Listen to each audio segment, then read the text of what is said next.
Never ask advice from. In his book, The Compound Effect, Darren Hardy said, "Never ask advice of someone with whom you wouldn't want to trade places. Who you follow determines where you get in life. If your leader isn't moving forward, you're not moving forward, because your results are a reflection of your leader's results." As I pondered Darren Hardy's words, I realized I was asking the wrong types of people for advice. I needed to turn to people who had actually walked where I wanted to walk. Anyone can provide nebulous theory. We spend our entire public education learning theory from people who have rarely walked the walk.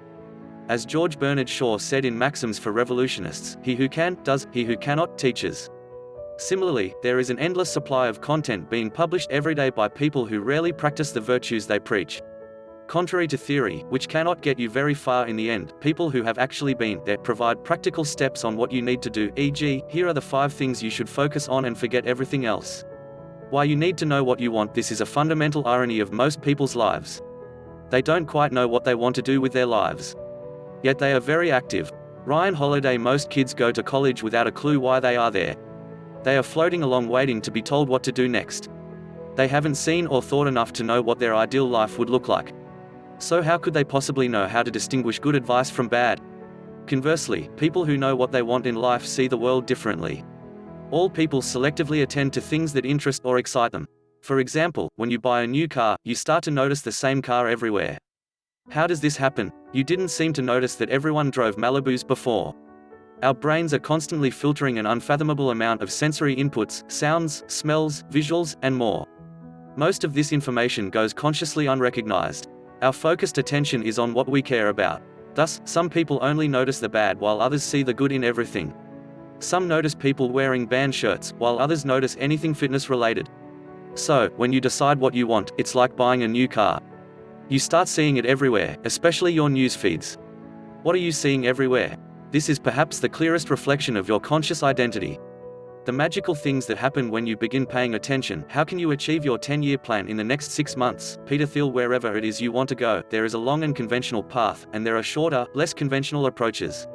The conventional path is the outcome of not paying attention. It's what happens when you let other people dictate your direction and speed in life. However, once you know what you want, and it intensely arouses your attention, you will notice simpler and easier solutions to your questions. What might have taken 10 years in a traditional manner takes only a few months with the right information and relationship. When the student is ready, the teacher will appear." Mabel Collins: "When I decided I was serious about becoming a writer, the advice from the literary agents couldn't work for me. I was ready for the wisdom of people who were where I wanted to be. My vision was bigger than the advice I was getting." In May of 2015, I came across an online course about guest blogging. It must have popped in my news feeds because of my previous searching. I paid the $197, went through the course, and within 2 weeks was getting articles featured on multiple self-help blogs.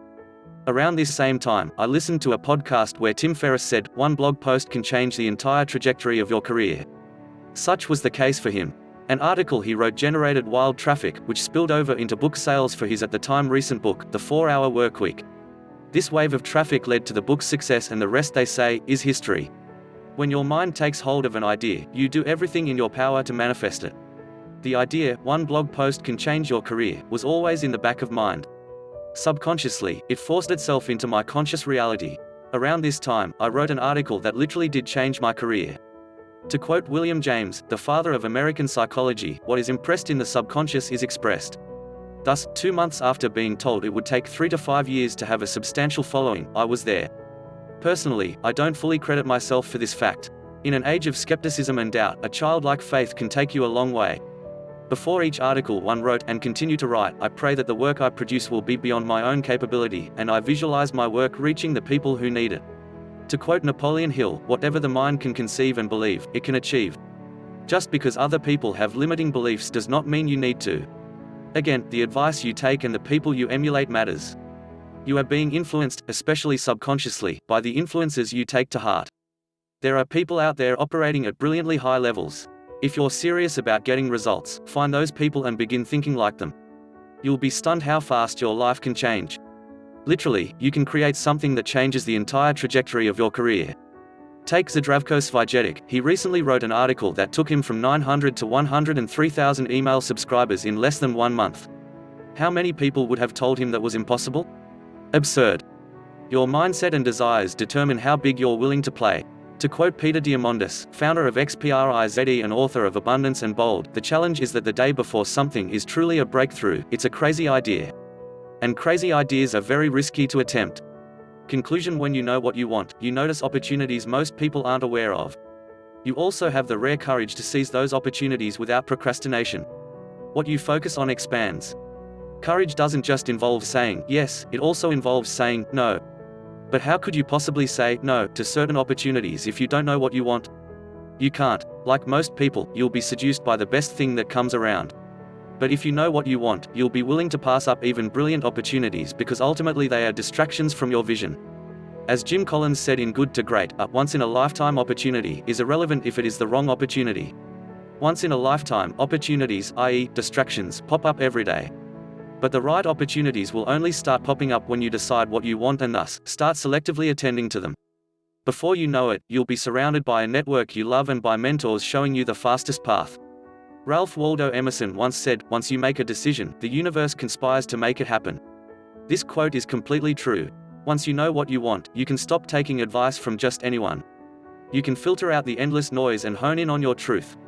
Eventually, you can train your conscious mind to only focus on what you really want in life. Everything else gets outsourced and forgotten by your subconscious. Decide what you want or someone else will.